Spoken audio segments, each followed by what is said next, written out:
Bom dia, senhoras e senhores. Sejam bem-vindos à videoconferência da Track and Field para a discussão dos resultados referentes ao terceiro trimestre de 2025. Esta videoconferência está sendo gravada e o replay poderá ser acessado no site da companhia www.tfco.com.br/ri. A apresentação também está disponível para download. Informamos que todos os participantes estarão apenas assistindo à videoconferência durante a apresentação e, em seguida, iniciaremos a sessão de perguntas e respostas quando mais instruções serão fornecidas. Antes de prosseguir, aproveito para reforçar que as declarações prospectivas têm como base as crenças e suposições da administração da Track and Field e as informações atuais disponíveis para a companhia. Essas declarações podem envolver riscos e incertezas, tendo em vista que dizem respeito a eventos futuros e, portanto, dependem de circunstâncias que podem ou não ocorrer. Investidores, analistas e jornalistas devem levar em conta que eventos relacionados ao ambiente macroeconômico, ao segmento e a outros fatores podem fazer com que os resultados sejam materialmente diferentes daqueles expressados nas respectivas declarações prospectivas. Estão presentes nessa videoconferência o Sr. Fernando Tracanella, CEO da Track and Field, Sra. Patrícia Bibi, CFO e diretora de Relações com Investidores, e o Sr. Fred Wagner, CEO da TF Sports e vice-presidente de Estratégia e Novos Negócios da Track and Field. Gostaria agora de passar a palavra ao Sr. Fernando Tracanella, que dará início à apresentação. Por favor, Fernando, pode prosseguir. Bom, primeiramente, bom dia a todos. Gostaria de agradecer aí o tempo dedicado a nos ouvir sobre os resultados do terceiro trimestre. Nós estamos, como companhia, aqui muito felizes de reportar mais um trimestre com ótimos números. Queria parabenizar toda a equipe da companhia, todos os franqueados, enfim, todos que fazem parte desse ecossistema. Eu vou passar com vocês aqui alguns highlights, eu não vou entrar em tantos detalhes, a Patrícia depois vai aprofundar mais os números e, na sequência, também o Fred vai falar um pouco de TF Sports e TFC. Vamos começar, então? Foi um trimestre, mais uma vez, em que a companhia conseguiu manter um nível de crescimento no top line bem robusto, então foi um crescimento total de 28%. Mas o que eu acho que é mais relevante nós ressaltarmos aqui é o crescimento mesmo nas lojas de quase 23%. Então, essa é uma tendência que nós temos verificado desde o início do ano, de um crescimento forte. E sobre esse crescimento, alguns comentários. Primeiro, existe, obviamente, uma conjuntura, um cenário muito favorável para uma empresa como a nossa, que atua em wellness, em vida ativa saudável, que é justamente a nossa missão, de conectar as pessoas no estilo de vida ativo e saudável.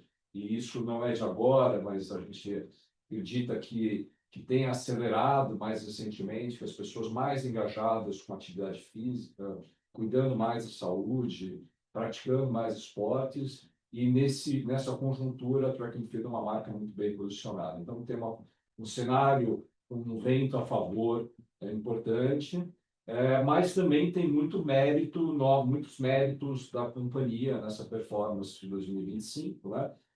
Eu começaria falando sobre produto.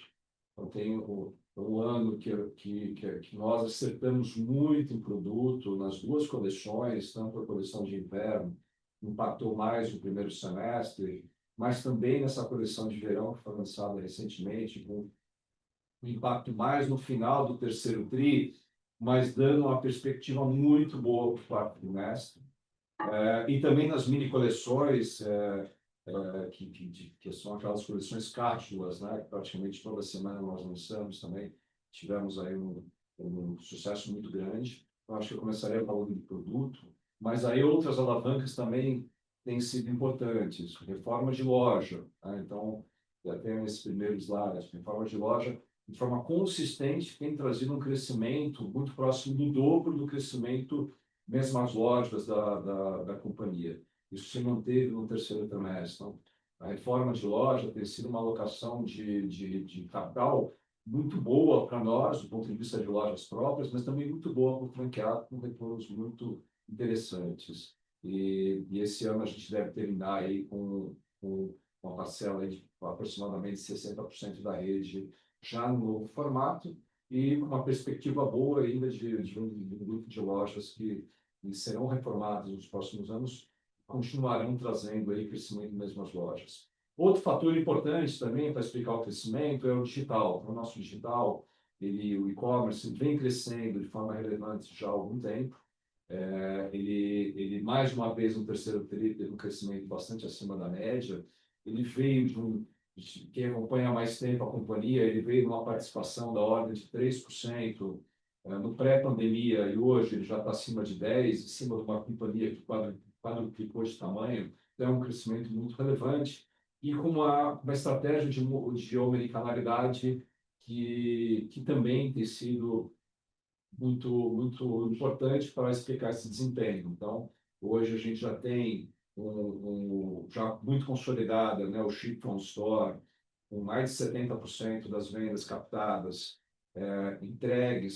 faturadas por lojas mais próximas do cliente. Isso fez com que nós atingíssemos dois grandes objetivos. O primeiro, de ter o cliente no centro, tentando oferecer uma melhor experiência para o cliente nessa venda digital, com uma entrega mais rápida, e inserindo o franqueado dentro da estratégia digital da companhia. E a segunda onda também tem sido muito importante, é a Vitrine Infinita, que já representa mais de 10% das vendas digitais, que é a modalidade através da qual nossa equipe de vendas consegue enxergar o estoque da rede inteira e oferecer um produto que eventualmente o cliente não achou no estoque físico da loja que ele está comprando. Então, essas estratégias têm ajudado bastante, então o digital tem sido uma alavanca importante. Eu falaria também do marketing. Nosso marketing evoluiu muito no sentido de ser um marketing que fala de todo o ecossistema, uma estratégia muito boa também com influenciadores, que eu acho que esse ano essa evolução também contribuiu bastante para esse crescimento. Ou seja, tem alguns fatores, tem uma conjuntura muito favorável, mas alguns fatores também internos que ajudam a explicar esse número. A receita líquida cresceu, como vocês podem observar, numa velocidade maior do que o sellout, 31%. Qual foi o grande ponto aqui sobre a receita líquida que eu gostaria de enfatizar bastante nesse início, e a Patrícia vai comentar ainda com mais profundidade. Nós tivemos uma participação do sell-in, que é a venda de mercadoria para os franqueados, muito grande. Foi uma participação, foi um crescimento de 55%. Então, o sell-in, ele acabou puxando a receita líquida para cima, e isso ajuda a explicar muito o impacto de margem bruta, que a Patrícia vai falar. Porque no sell-in, a gente vende, o nosso modelo de negócio é vender com uma margem muito pequena ou mesmo a custo os produtos para os franqueados, e a rentabilidade acaba vindo nos royalties. Então, quando nós temos uma participação maior no mix de vendas do sell-in, obviamente tem uma pressão, uma margem um pouco para baixo. Mas o que eu queria enfatizar muito para vocês é que o sell-in de hoje é o royalty de amanhã, onde nós temos uma margem de 100%. Então, se eu tiro um sell-in e as lojas estão bem abastecidas, a gente antecipou muito esse abastecimento, com uma perspectiva de um quarto trimestre muito bom, significa que eu vou ter isso vai voltar para a nossa rentabilidade através de royalties, onde tem uma margem, a maior margem do mix de negócios da companhia. Então, de novo, o sell-in de hoje é o royalty de amanhã. Isso, acho que, na verdade, é uma sinalização muito positiva. E quando eu tenho mais receita líquida, no caso, em função muito do sell-in, dessa venda de mercadoria do franqueado, eu também tenho mais diluição de despesa. Então, parte disso também eu acabo voltando com uma diluição de despesas, como ocorreu nesse trimestre. Então, foi um trimestre que a venda foi muito boa, crescemos bem, mas também tivemos aí uma rentabilidade muito positiva. Tá? Então, um EBITDA que cresceu praticamente 28%, e um lucro líquido ajustado um crescimento de 30%. Tá? Então, foi um trimestre com top line forte, com boa rentabilidade. Do ponto de vista de expansão, tivemos aí a abertura de 12 novas franquias, terminamos aí o período com 417 lojas na rede, fizemos 17 reformas. Quando a gente olha o acumulado do ano, pode passar, por favor, a empresa tem mantido, né, um crescimento um acumulado muito próximo de 30%, 23% mesmo as lojas. Né? Tem um ponto importante aqui, né? Foi um crescimento nesses 9 meses acima até do que nós esperávamos. Né? Então, no início do ano, nós tivemos a necessidade de fazer uma série de ajustes na operação, do ponto de vista de produto, produção, do ponto de vista de logística. Tivemos alguns gargalos no início do ano, do ponto de vista de abastecimento de lojas, que é normal, em função quando uma empresa cresce nessa velocidade, que foi uma velocidade razoavelmente maior do que, por exemplo, o ano passado, em relação a 2023, período que nós crescemos aí por volta de 18%. Então, uma empresa vem num crescimento por volta de 18%, cresce 30%, é óbvio que alguns ajustes e alguns gargalos aparecem, a necessidade de alguns ajustes e alguns gargalos, mas acho que a boa notícia é que nós tivemos agora, no terceiro TRI, uma excelente virada de coleção, com um ótimo abastecimento de lojas e ruptura caindo, o que é um sinal importante para esse quarto trimestre. Então, aí a gente acha que tem um outro mérito nosso nesse ano de ter reagido muito rápido e ajustado muito rápido a operação. Tá? E os indicadores de rentabilidade aí são muito bons, né? Temos um crescimento de EBITDA consolidado com Tech Sports, com todos os negócios crescendo 37%, um lucro líquido crescendo 35%. A companhia se mantém com dívida zero, né, gerando caixa com dívida zero. Obviamente, né, temos um período aí de investimentos maiores, né, em reformas de lojas, em tecnologia, plataforma Tech Sports. Então, tem um consumo dessa geração operacional de caixa, mas mantivemos uma posição sem dívida com caixa. E, por último, para finalizar aqui na expansão, acho que a gente pode até no próximo, por favor, no próximo slide. Não, é esse slide, isso. Então, aqui é só um histórico, né? Na verdade, um histórico longo aqui, né? A gente volta volta para 2011, que marca o início do canal franquias na Track and Field. Tá? Então, tive aí que foi um crescimento que a gente, de 2011 para 2025, a gente está muito próximo de multiplicar por 10 o número de lojas, e com o crescimento, né, prioritariamente através de franquias, né, que é a parte azul do gráfico de barras. E esse ano a gente tem aí a perspectiva, sim, de abrir por volta de 49 lojas, que é um número muito parecido com o ano passado, que é um patamar de lojas que nós acreditamos que é possível preservar a qualidade do ponto de vendas, a qualidade do franqueado, que é algo muito importante para nós. Então, a gente prefere dosar essa velocidade e manter a qualidade na operação. Tá? E do ponto de vista de reformas, que é super importante, nós vamos fazer mais de 40. Então, esse número, nossa meta era 40 e nós devemos até ultrapassar um pouco, que mostra aí o sucesso desse programa de reforma de lojas, tanto para nós como loja própria, quanto para os franqueados, tá bom? Então, essa é a introdução que eu gostaria de fazer. Vou passar para a Patrícia agora falar um pouco mais do resultado. Muito bom, obrigada, Traca. Bom, com muita satisfação que eu consigo hoje reportar os nossos resultados. Trabalho de muita gente aqui na retaguarda, na frente de loja, parceria com franqueado, fornecedor. Então, de cara, eu começo agradecendo a todos os nossos diretos e indiretamente ligados a todo esse resultado. Vamos lá, a Tracanela falou um pouquinho da expansão, né? Hoje, já estava até olhando com a equipe de expansão, já foram mais 5 lojas até hoje, dia 14. Então, 417 lojas no fechamento do TRI e hoje 422.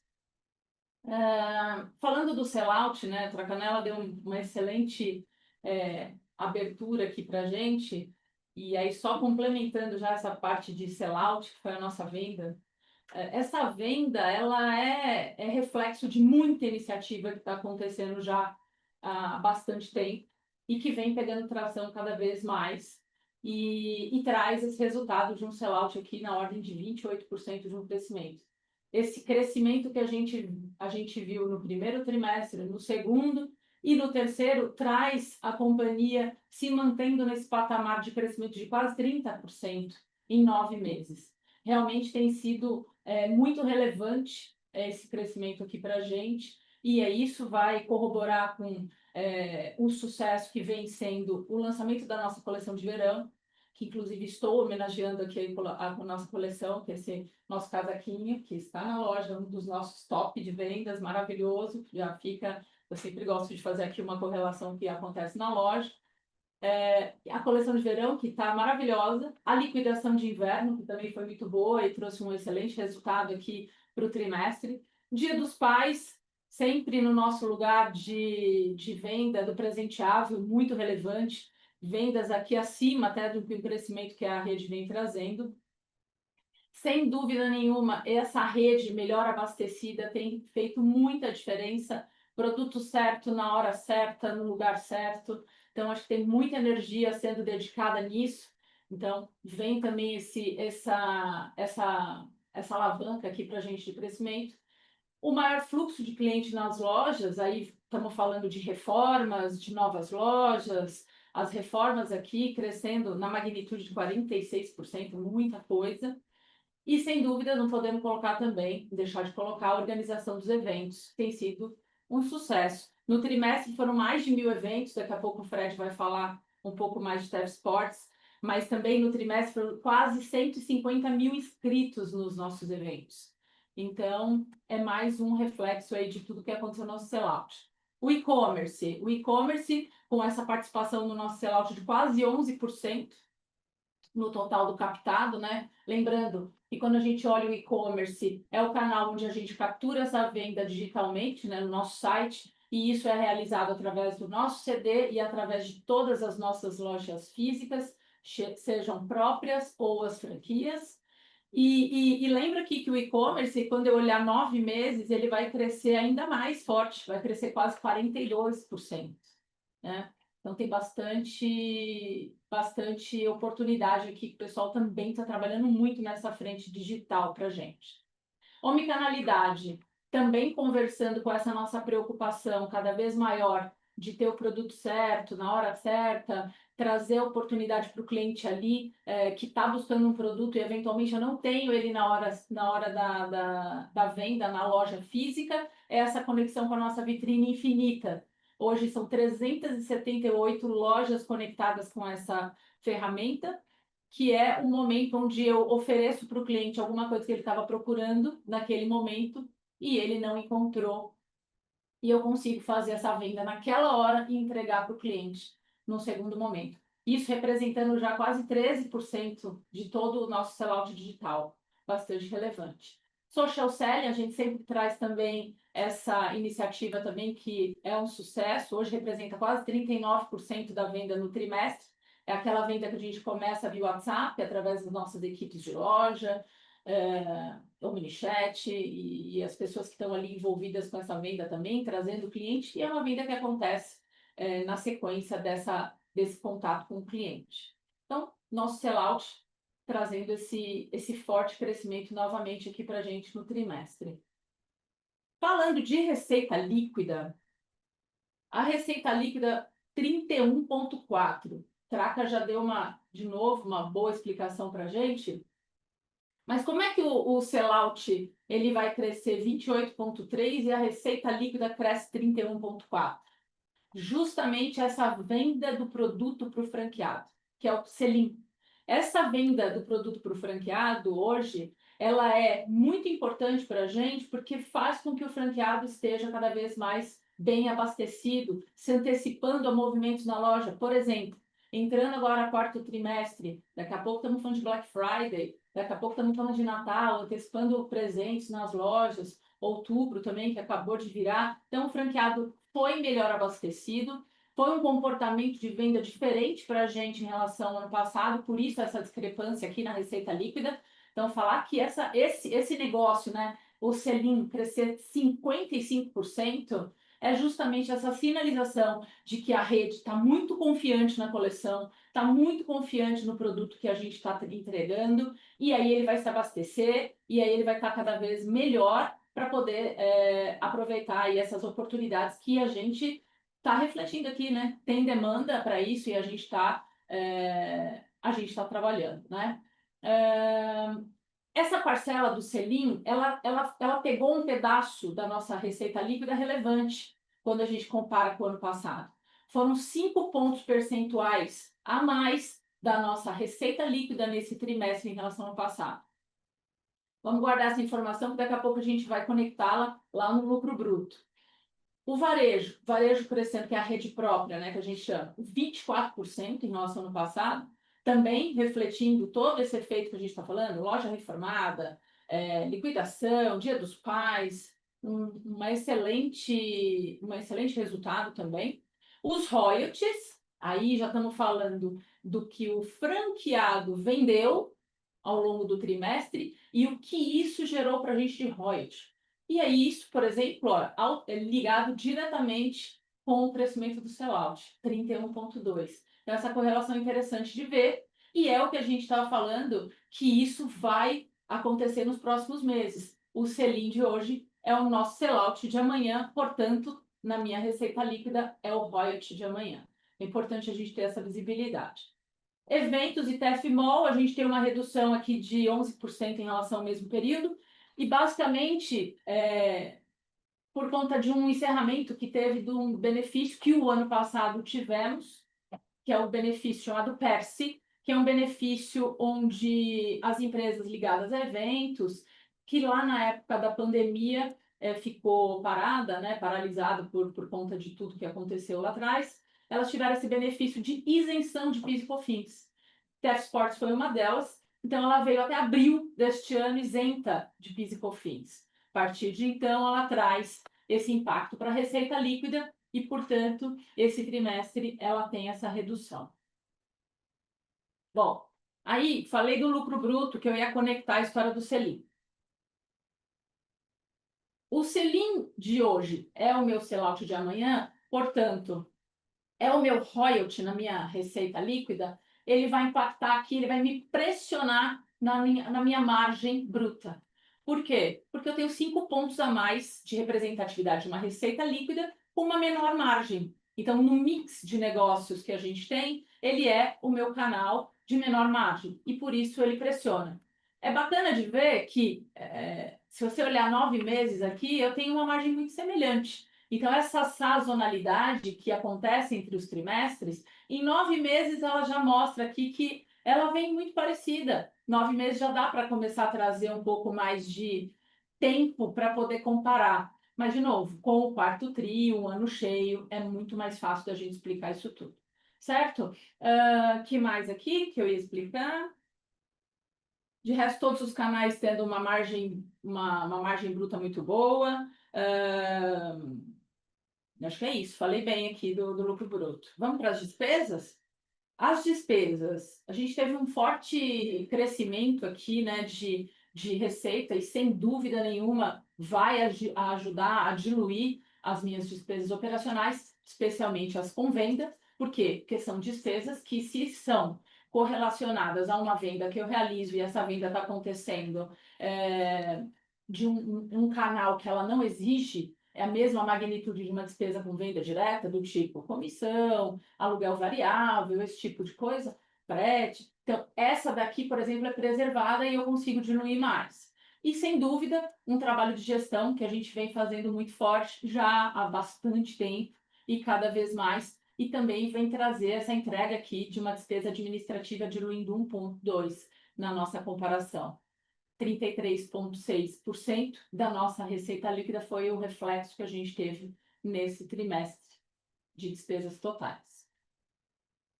Bom, margem EBITDA. A gente está praticamente em linha com o ano passado, porque aí vamos compor, né? Receita líquida crescendo 31%. Lucro bruto, ele, com aquela questão que a gente estava falando do selim, veio na casa de 24%. Então, portanto, eu perco esses 2,7 de margem bruta. Quem entrega as despesas, entregando 2,2, dilui um pouquinho. O que acontece com o EBITDA? Vem muito em linha. Então, é aquilo também que o Traca deu a mensagem para a gente lá no começo. Pode me pressionar um pouquinho na margem bruta, mas ele me ajuda a diluir mais despesas, e aí o EBITDA vem muito parecido, ok? A expansão aqui do nosso EBITDA de 9 meses é na casa de 1,3, vale a pena falar aqui também. E em relação ao TEF Sports, né, na magnitude do que a gente vem realizando de investimentos em TEF Sports, isso vem trazer aqui 4,1 da receita líquida, e no acumulado de 9 meses também, por questões ali de sazonalidade trimestral de TEF Sports, representa 3%, diluindo até um pouco mais do que a gente viu ao longo do ano passado. E falando de lucro líquido, se esse EBITDA vem em menos 0,5 em relação ao ano passado, praticamente em linha, o que eu vou ter aqui é uma depreciação e um IR melhor do que o ano passado, nesse terceiro trimestre. Essencialmente aqui no IR, porque eu tive um JSCP até mais relevante do que o ano passado, e, portanto, eu trago quase um ponto de melhor margem aqui para a gente, e 0,6 no resultado financeiro, que conversa até com uma posição de caixa um pouco menor que a gente tem, em virtude de todos os reinvestimentos que a gente fez aqui de recompra de ações, né, na ordem de 44 milhões, que daqui a pouco eu vou falar aqui no nosso caixa. Mas veja, um lucro líquido que vai entregar aí 0,2 em relação ao passado, praticamente em linha. E olhando 9 meses, aí a gente fala em mais 0,6 de margem, 34,6% de crescimento no período. E aí, falando do caixa, nosso caixa, a geração do caixa operacional foi de quase 34%, um crescimento muito forte, né, para a gente, acima até do que a gente trouxe de resultado aqui de crescimento no nosso lucro líquido. Melhor gestão, obviamente, do nosso capital de giro, especialmente nos estoques. Então, se a gente olhar toda a nossa posição de estoques, a gente teve até um giro melhor, especialmente em virtude dessa aceleração do Selim. Então, ela também me ajudou a diminuir um pouco mais o nosso prazo médio, por exemplo, dos estoques, e fornecedor também, que ficou um pouquinho abaixo. Aonde impacta um pouquinho aqui?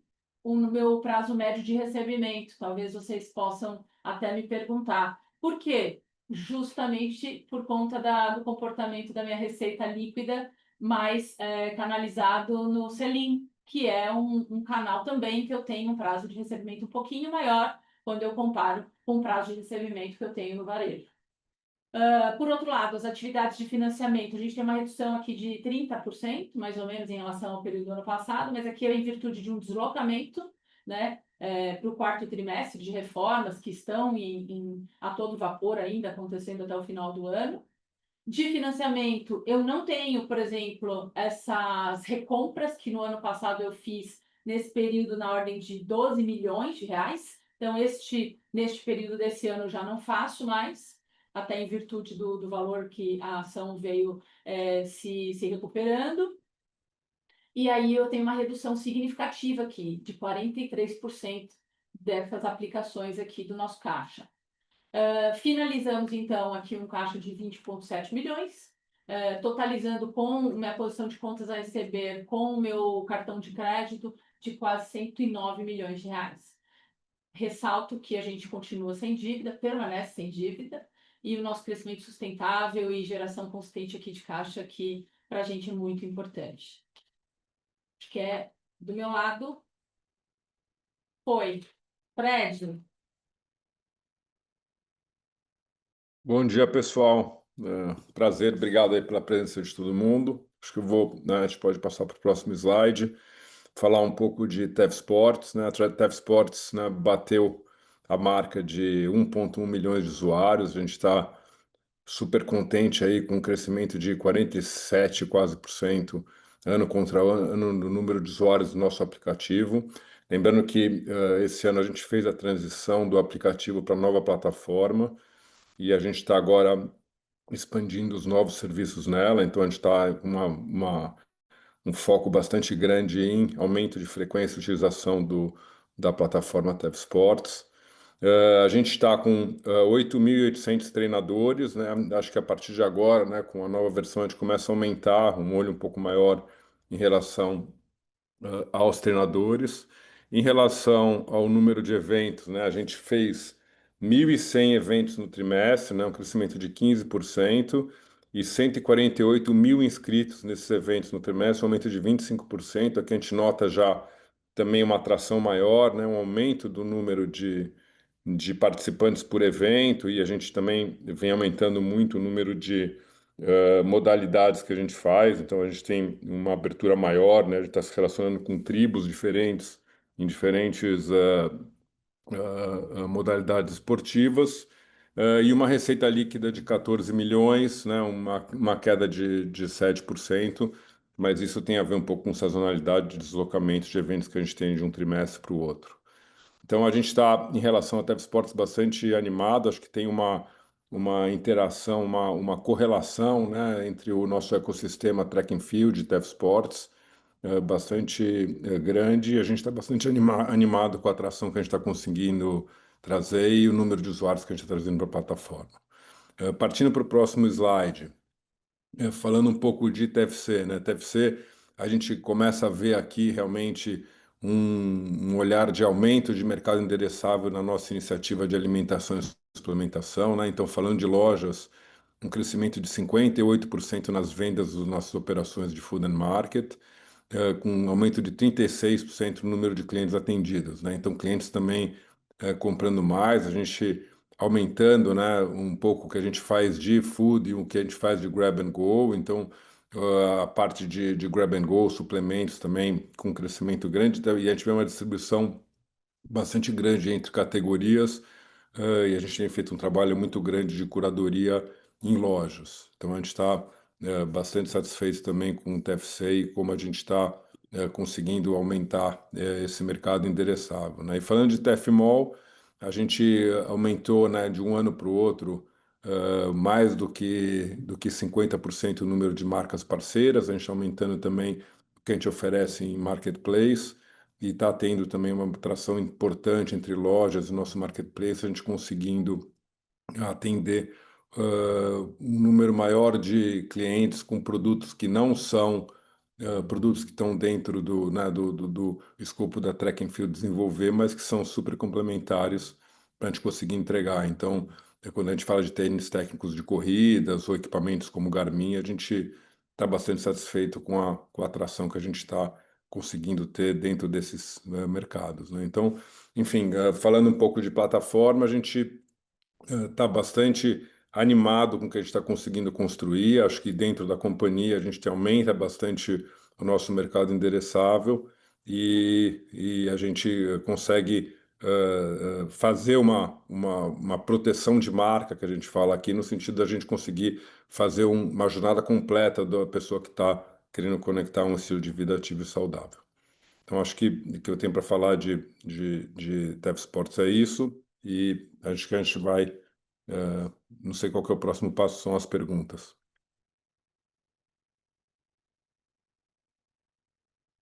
Iniciaremos agora a sessão de perguntas e respostas para investidores e analistas. Caso deseje fazer alguma pergunta, por favor, pressione o botão Reação e, em seguida, clique em Levantar a mão. Se a sua pergunta for respondida, você pode sair da fila clicando sobre Abaixar a mão. Nossa primeira pergunta vem de Kelvin Dechen, do Itaú BBA. Obrigado por pegar as minhas perguntas, são duas aqui do meu lado. A primeira é sobre margem bruta, né? Vocês deixaram bem claro que o principal fator de pressão no TRI foi o ganho de representatividade ali do Sell-in, mas tentando isolar um pouco esse efeito, como que foi a evolução de margem bruta ano contra ano, olhando para mesmos canais aqui? E a segunda é sobre a estruturação do e-commerce na operação de Portugal, se vocês puderem compartilhar mais sobre expectativas com a plataforma e um pouco também sobre como que está a expectativa com o cronograma e como estão estruturando também a operação no país, seria ótimo, tá? São essas duas. Obrigado, pessoal. Oi, Kelvin. Bom dia, obrigada pelas perguntas. Vou responder aqui essa questão da margem bruta que você perguntou. Sim, todos os canais, se a gente comparar por negócio, seguem em linha, se não um pouquinho maior em relação ao ano passado.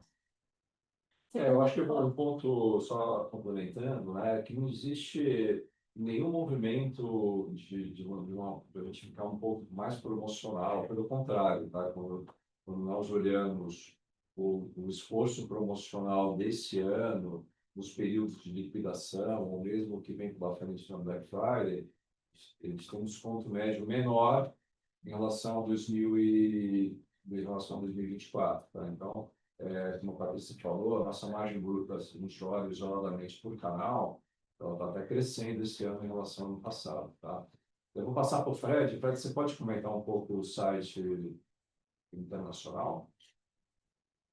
Sim, bom, a gente está até o final do ano lançando, né, um site internacional que a gente está desenvolvendo com Shopify, estamos desenvolvendo inclusive internacionalmente.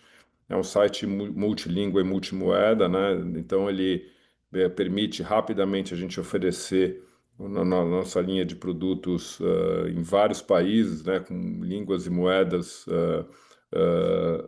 locais, né, e meios de pagamento também. A ideia é, obviamente, a gente utiliza nossa, nossa loja de Portugal inicialmente como base de estoque, como a gente faz no Brasil, a gente também integra com franqueado, como a gente faz no Brasil, e aos poucos a gente vai fazendo nossa estratégia de expansão, como a gente fez no Brasil, né? Então a gente abre lojas em lugares específicos, utiliza esse estoque para fazer omnicanalidade e também entra com a marca de, DTC, com integração com as lojas, a gente consegue fazer marketing local em diferentes mercados. Então a gente está bastante animado com essa iniciativa e acho que é um passo para a gente começar aos poucos a gente fazer internacionalização e aprender um pouco o mercado internacional, né? Acho que a gente tem um produto bastante diferenciado para o mercado internacional, num preço competitivo, e a gente consegue testar micromercados de uma forma mais objetiva, sem ter que fazer grandes movimentos e aprendendo esse mercado internacional. Então, esse é o movimento que a gente está fazendo em relação à operação internacional de e-commerce. Não, super claro, pessoal. Muito obrigado. Nossa próxima pergunta vem de Larissa Summer, da XP. Bom dia, pessoal. Obrigada por pegar aqui nossas perguntas e parabéns aí por mais um resultado bem forte. Dois pontos aqui bem rapidinhos. O primeiro, mais double check aqui com vocês, esse ponto da antecipação da coleção, né? Só entender um pouquinho qual foi o racional por trás, se é uma coisa mais pontual, ou se a gente pode esperar isso para essa dinâmica para outros lançamentos de coleção também. E aí, se puder aproveitar um pouco o tempo de vocês também, para ouvir um pouquinho como tem sido esse comecinho de quarto tri, né? Um pouco sobre outubro e esses primeiros dias de novembro. E aí também, se vocês puderem comentar um pouquinho sobre expectativa para Black Friday, Natal, enfim, vai ser bom ouvir de vocês. Bom, eu posso começar aqui, daí a Patrícia, se ela quiser complementar.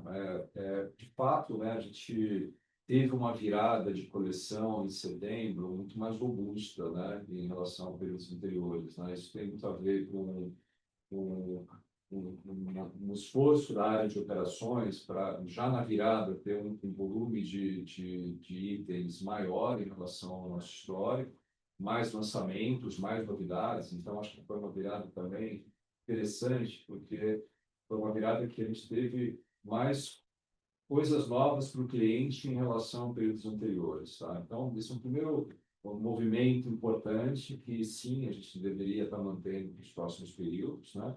E eu acho que também tem muito a ver, né, com uma perspectiva boa de vendas para o último período do ano, em função de tudo que foi realizado nos 9 meses, tá? Então, a gente também teve um esforço para nossa rede como um todo entrar nesse período mais bem abastecida, com cultura menor. E a gente tem visto já, então, na segunda parte da sua questão, tem visto um reflexo positivo nisso no quarto tri, né? No mês de outubro, né? Obviamente a gente não pode falar em números ainda, né? Mas a gente tem uma perspectiva muito boa, né? Porque a gente tem um cenário onde a rede está mais abastecida, de forma saudável, tá? Não existe nenhum excesso de estoque, é o que a gente acha que é o correto, com menos ruptura, com uma coleção, uma aceitação muito grande por parte do cliente. Então, perspectiva de quarto tri, ela é boa, ainda falta muito tempo, né? A gente tem ainda metade do quarto tri pela frente, é a metade mais importante do ponto de vista de vendas, então A gente não consegue cravar, mas a tendência que vai ser um trimestre muito bom, mas a tendência, os sinais são muito positivos, tá? Com relação a Black Friday, a companhia tem uma estratégia de não ser uma marca extremamente promocional. Eu acho que essa é uma armadilha que o varejo acabou entrando, de treinar o cliente a comprar somente com desconto. E a gente tem uma Black Friday, de fato, uma Black Friday, não um Black November, né? O que a gente vê no mercado é que as marcas acabaram vindo muito por um mês inteiro de promoções e a gente mantém a nossa visão de ser algo mais controlado, obviamente oferecendo oportunidades para os nossos clientes, mas de forma muito racional e entendendo que é importante preservar o que a gente construiu para a marca e também preservar o que a gente tem de objetivos de rentabilidade, tá? Então, a gente espera uma boa Black Friday, mas sem loucuras, tá? Então, a gente vai de forma bem racional, oferecendo oportunidades interessantes para o cliente, mas olhando também a rentabilidade, tá? Super claro. Obrigada, pessoal, e boas vendas aí.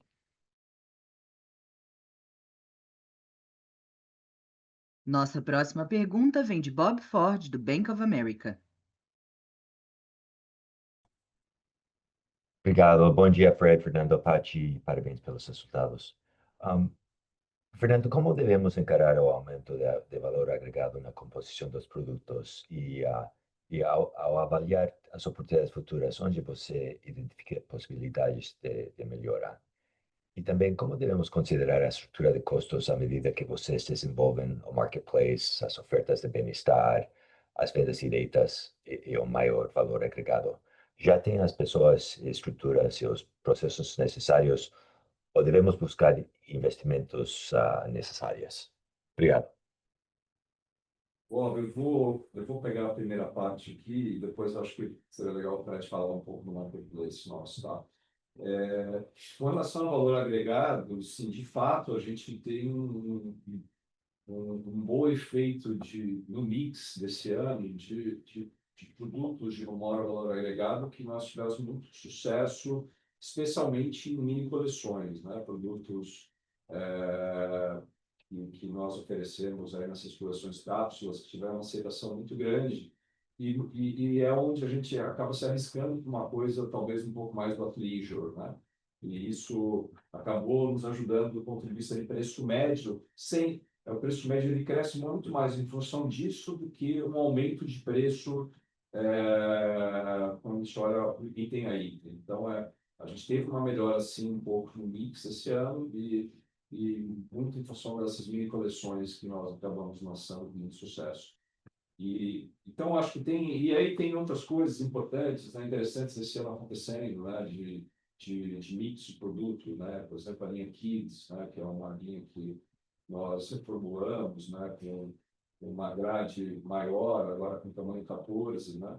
Então, todo mundo que tem filho agora, essa transição aí de 12 anos, 13 anos, 14 anos, agora a gente tem uma ótima opção. E isso tem já surtido muito efeito para nós aí com fluxo de vendas e a gente vê muita oportunidade sempre em produto e o valor agregado, esses produtos de valor agregado acabaram vindo muito das mini coleções que nós acabamos lançando, tá? Agora eu vou passar a Fred, você pode comentar um pouco com o Bob e o Marketplace? Posso sim. Oi, Bob, tudo bem? Prazer em ter você e teu time aí na call. Bom, enfim, em relação ao Marketplace e a Tev Sports como um todo, né? Obviamente nós temos um plano, né? Não só um business plan, como o orçamento que a gente está trabalhando internamente para 2026. E a gente tem uma cabeça de acelerar, né, esse processo de captação conforme a gente vai percebendo as possibilidades de monetização e aceleração de aquisição de usuários de Tev Sports.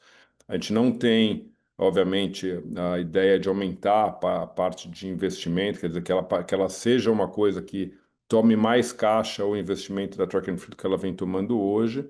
Então, essa questão de investimento ou captação vai depender muito da nossa cabeça, do que a gente encontra em relação ao desenvolvimento da Tev Sports e essa discussão com o Conselho de Administração em como a gente vai andar para frente. Mas nesse momento a gente não tem nada andando nisso, a gente tem obviamente, uma visão de um momento onde essa companhia se torna break-even e lucrativa, né, para frente, dentro do nosso business plan.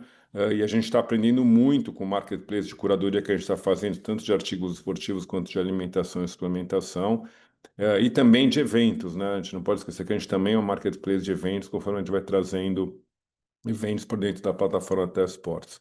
E a gente olha também para o mercado de saúde e bem-estar dentro da plataforma como um mercado potencial para a gente entrar no futuro. Então, conforme a gente vai aprendendo, a gente vai ter uma visão mais clara, lembrando que a gente tem essa cabeça, né, conservadora em relação a não tomar mais caixa do que a gente já tomou no passado, transformar a TF Sports numa empresa lucrativa para frente, e acelerar, né, como um startup essa companhia para ser uma plataforma de wellness, a plataforma de wellness onde as pessoas vão para buscar qualquer coisa ligada a esse mercado. Muito claro. Novamente, parabéns. Obrigado. João Vitor Neves, da Sunset Investimentos, enviou 2 perguntas por escrito. Qual o potencial de Portugal como porta de entrada para expansão internacional e como está a competição no segmento premium de performance? Falando de Portugal, né, a gente tomou a decisão de entrar em Portugal por alguns fatores, né? Obviamente, a facilidade em relação à língua e a conexão cultural, a presença de brasileiros também, acho que é um fator importante. E por ser um mercado menor na Europa, né, menos explorado, um pouco mais que a gente chama de Blue Ocean para a gente aprender. A gente tem um parceiro muito, muito forte, legal, local, que tem, né, nosso franqueado de lá, que tem ajudado muito. Então, acho que é uma decisão de começar por um mercado menor, aprender, para a gente começar a expandir para mercados maiores, né? Então, eu acho que quando a gente fala de Portugal, a gente fala de Europa, né? O potencial é a gente acertando a operação, a gente expandir para a Europa, para mercados maiores. Acho que Portugal tem as vantagens de ser um mercado menos explorado e as desvantagens de ser um mercado menor, mas isso também está mais coligado ao número potencial de lojas do que qualquer outra coisa, né? A gente vem fazendo um trabalho lá não só de varejo, mas também de organização de eventos e a gente está bastante contente com os resultados até agora e por isso que a gente tem ampliado e aumentando o número de lojas. Então, a sua última parte da pergunta, né, de você fez, João, de competição, né? Assim, competição faz parte do jogo, né? Assim, a competição ela cresce até porque o mercado de wellness ele fica cada vez mais atrativo, né? Mas o fato é que a gente, mesmo diante de talvez um aumento de competição, a performance nossa é muito boa, porque eu acho que nós temos, dentro desse mercado que se coloca aqui como premium de performance, nós temos algumas fortalezas, né? Primeiro, um componente moda aliado à performance, né? Que isso é uma coisa que é muito consolidada para a marca. Temos uma coisa que talvez seja única, né? Que é uma amplitude de faixa etária que poucas marcas conseguem, né? Eu acho que a marca ela consegue atender desde criança até um idoso, homens e mulheres, ainda que seja uma marca mais feminina do que masculina, a gente consegue atender todos os públicos, né? E a consequência disso é que a marca acaba sendo uma marca muito presenteável, que é também uma das fortalezas que nós temos, tá? Então, a competição ela existe, mas a gente foca também muito no nosso universo, né? A gente olha, obviamente, a competição, mas o nosso foco é realmente desenvolver produtos com cada vez mais qualidade, tecnologia, funcionalidade, durabilidade, ecossistema. Então, acho que esse é o nosso foco, tá? E mesmo diante, talvez, de uma competição um pouco maior, a gente vem conseguindo performar bem. Nossa próxima pergunta vem de Thomas Krellis, da Promo Capital. Vocês poderiam dar um pouco mais de detalhe na política de estoques? Digo isso pois o patamar atual, apesar da redução year over year, é bem acima do nível do IPO. Gostaria de entender como vocês enxergam esse patamar e se existe alguma oportunidade de otimização para frente. Oi, Thomas, vou responder aqui a sua pergunta. De fato, acho que esse é um ponto que a gente se preocupa bastante, já há bastante tempo, desde o IPO, assim como você disse nessa comparação. Acho que tem inúmeras iniciativas que a gente tem realizado ao longo também desses últimos anos, que eu vou citar algumas delas agora, mas antes até de citar, eu quero fazer aqui uma correlação do quão difícil é isso, quando você pensa que você tem uma demanda extremamente forte vindo de um mercado que nos últimos anos a gente trouxe aí um CAGR na ordem de 25%, o ano passado que cresceu 18% e esse ano está crescendo 30%. Então, assim, tem um desafio muito grande do nosso lado de poder oferecer o produto, né, para esse consumidor que vem com essa demanda muito forte no tempo certo e não ofender aqui o nosso capital de giro com esse estoque empenhado. Então, acho que essa já é uma preocupação de algum tempo que a gente vem trazendo. As iniciativas que a gente fez nos últimos tempos surtem resultado, algumas para melhor, outras um pouquinho para pressionar, que eu vou explicar também.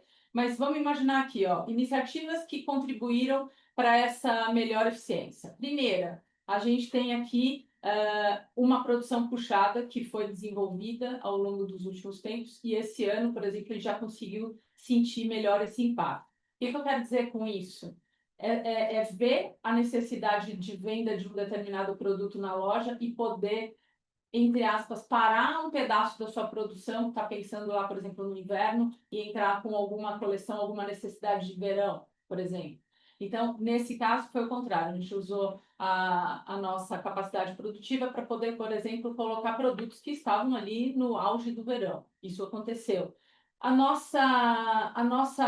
nosso lugar também de menos sensibilidade de produtos que são menos suscetíveis à questão de clima. Então, acho que isso é um ponto positivo também, que a gente acaba tendo um estoque, muitas vezes, de produtos que a gente até chama de heroes, né? São produtos importantes que não podem faltar e a gente mantém estoque, então acaba que sendo uma oportunidade de eu ter isso em estoque para não faltar. Então, é um ponto bem positivo. Fizemos algumas alterações também em relação à nossa coleção de, hoje, Water Sports, mas antes até a gente chamava de Beachwear. Essa coleção, se a gente puder até correlacionar com o que eu acabei de falar aqui de sensibilidade, ela era uma das nossas mais sensíveis, por questão de cor, por questão de tendências. Então, a gente fez uma alteração até no que a gente oferece, mais num produto mais voltado para um esporte na água, um kitesurf, um stand-up paddle. Então, esse é um movimento que foi muito importante. E o segundo, que a gente trabalha com pré-ordem. É a única categoria de produtos que a gente tem aqui que, para fazer essa venda para o franqueado, eu tenho uma pré-ordem. Então, isso também ajudou a reduzir o impacto aqui dos nossos altos volumes ali de estoque, vamos dizer. E aí, quando eu falo de coisas, em teoria, para pressionar um pouquinho do lado negativo, vamos dizer assim, né, de números, mas por outro muito bom, por exemplo, a nossa fábrica que a gente abriu em Joinville, em junho de 2022, que a gente hoje verticalizou o nosso principal hoje tecido, que é o Thermodry, que é a camiseta que a gente vê em corridas, bem fininho, muita tecnologia. Em junho de 2022, a gente passou a verticalizar essa produção. Então, ela acaba também ofendendo um pouquinho a minha posição de estoque, quando você compara aqueles períodos lá de trás. Em dezembro de 24, a gente virou o ano, por exemplo, autossuficiente no Thermodry. Hoje a gente já não compra mais esse tecido do mercado. Então, ao mesmo tempo que ele me deu uma ótima oportunidade de margem, porque hoje eu tenho toda essa capacidade produtiva dentro de casa, e eu consigo ter muita margem para poder até tirar possíveis pressões de repasse para esse tipo de produto, que isso é muito bom, mas por outro lado, num produto e até no meu ciclo, quando você pensar num estoque, hoje eu preciso ter fio, por exemplo, que até então não tinha lá, por exemplo, no IPO, quando a gente compara aqui. Acho que essas foram algumas das iniciativas, das principais, Traca? Você quer comentar? Acho que só complementar, né, que assim, a gente olha para isso, mas o nosso foco maior hoje é diminuir ruptura, né? A gente ter maior disponibilidade de produto. Obviamente, se a gente conseguir gradualmente, com muito cuidado, né, sem nenhum movimento de markdown e possa depreciar a marca do produto, a gente vai buscar essa cobertura menor, né? Nosso produto ele tem uma característica de ser um produto pouco perecível, tá? Então, é um produto que a gente consegue trabalhá-lo ao longo do tempo, né? E, então, a gente tem feito esses movimentos com muito cuidado. Realmente tem oportunidades, né, de melhorar a forecast de demanda, melhorar parâmetros de abastecimento, além de tudo que a Patrícia comentou, e a gente vê uma cobertura menor. Mas o nosso grande foco hoje é se perseguir isso, mas sem colocar em risco a disponibilidade do produto e sem deteriorar, sem causar nenhum dano à marca. E a gente vê aí algumas outras marcas do mercado que acabaram indo muito fundo em markdown por pressões de fluxo de caixa, e isso acabou sendo, na nossa visão, no longo prazo é ruim. Tá? Então, a gente toma decisões também olhando o longo prazo, sem pensão na marca.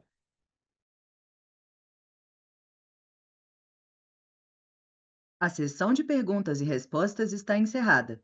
Gostaríamos de passar a palavra ao senhor Fernando Tracanella para que faça as considerações finais da companhia. Bom, pessoal, eu queria agradecer muito, né, o tempo de vocês, conosco aqui nessa manhã, né? A gente está muito feliz aí com os resultados. Eu queria parabenizar todo o time da Track and Field, todo o time que trabalhou muito na publicação, na divulgação dos resultados que estão aqui. Agradecer muito os franqueados, né, nossos franqueados, fornecedores, a todos que fazem parte do nosso ecossistema, os investidores, por todo o apoio e feedbacks aí muito interessantes e sempre muito positivos. E desejar a todos aí um ótimo final de semana e também falar que nós estamos à disposição de vocês, caso vocês tenham alguma outra pergunta, né? A nossa área de RI está super à disposição. Então, super obrigado aí. Bom dia a todos. A videoconferência da Track and Field está encerrada. Agradecemos a participação de todos e tenham um excelente dia.